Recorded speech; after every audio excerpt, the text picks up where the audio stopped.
So Crytek just unveiled their Post Malone Murder Circus event overview, and this is everything from that within a few minutes. Also, I'd like to mention I'm doing a giveaway over on my Twitch right now. It is going to end on Sunday, so get it in while you can. And don't forget to leave a like, comment, and subscribe if you want to see more of this type of content going in the future. So starting off, the new two-headed bear, Ursa Mortis, is going to be a new AI, not necessarily a new wild target or boss. It seems like it's going to function like a meathead, which has a lot of health for a regular AI, and it's going to have a couple different attacks. Also, it apparently smells people that is bleeding and only patrols around the carnivals. Ursa Mortis also acts like a meathead where there's a chance for it to drop a free trait. The words used in the video is that the carnivals will be present across various locations in bounty hunt. So it might mean that there's a couple spawns per map for this carnival and that it is random when you get into the game. The carnivals will have multiple options for you to spend your pledge marks on various things, and they are also adding a new fortune teller machine which gives you a random thing in the game. It could be a random trait or it could be a random consumable, and then it sounds like there might be a couple other things that we don't know about for sure. In the fortune teller machine, you use pledge marks to use it, but these fortune teller machines can randomly spawn at supply points as well. They're also changing the pledge mark system a little bit, and instead of you only being able to hold 4, you are going to be able to hold 9,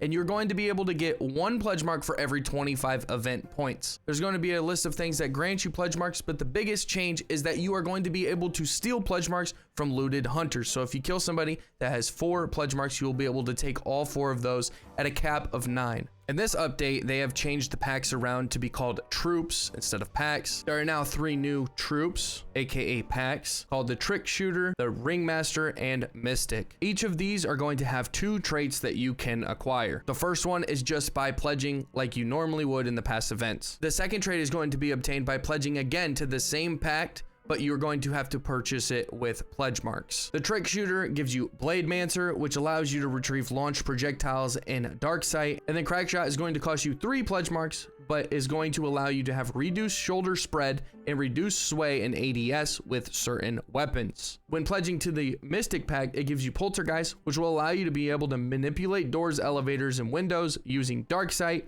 and it works from Beetle View apparently. And then Blast Sense, which was from last event, which loud sounds such as gunshots and explosions are visible while in Dark Sight. The first trait from the Ringmaster trope is going to be Shadow Crush, which allows you to interact with AI in Dark Sight, dealing damage to AI and targets. The second trait is going to be Corpse Seer for 2 pledge marks, and it is going to grant you a second of Dark Sight boost when looting a hunter. But with this, that means that people don't have to have the bounty token and you can still have Dark Sight. So they added a new addition to the map. When you pull up the map with this new update and somebody has pledged to this trope and has this perk, if they pick up a second of Dark Sight off of a looted corpse, it will show up on the map where they picked it up. It will not mark you after that, but everyone on the map will be able to see that you got a second of Dark Sight at that specific location. And while on Dark Sight, they are allowing us to switch between regular Dark Sight and then Dark Sight with the bounty. So you will now be able to look for clues a lot easier. This is probably the coolest addition in my personal opinion, and I have been wanting it for a long time, but they are adding a specific weapon that is only able to be found in game. There's only going to be 1 of these that spawn every game inside the middle of the circus tent for 5 pledge marks. It's called the Shredder, and it has saw blades that shoot 2 different variations of them. It's a fast firing bow essentially that shoots saw blades, and I believe if you hip fire, is going to shoot the regular blades,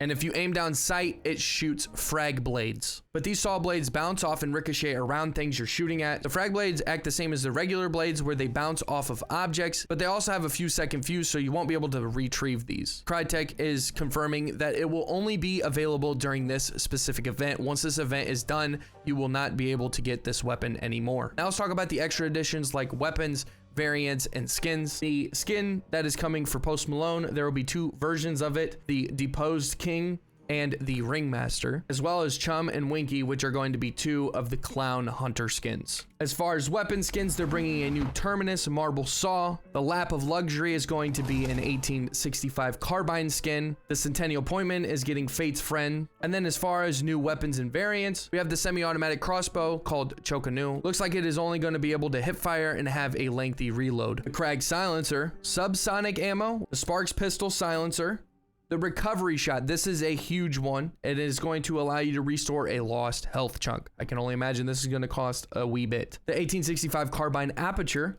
Maynard sniper silencer, and a new trait called Fast Fingers, which essentially allows you to reload quicker because you put your next couple rounds between your fingers instead of in your pouch or wherever the hunter normally grabs ammo from, which this is most likely only going to work for single shot rifles. I'm also doing a giveaway right now, so you guys should stop by and say hi, leave a follow over on Twitch. And I appreciate you guys. I'll see you in the bayou.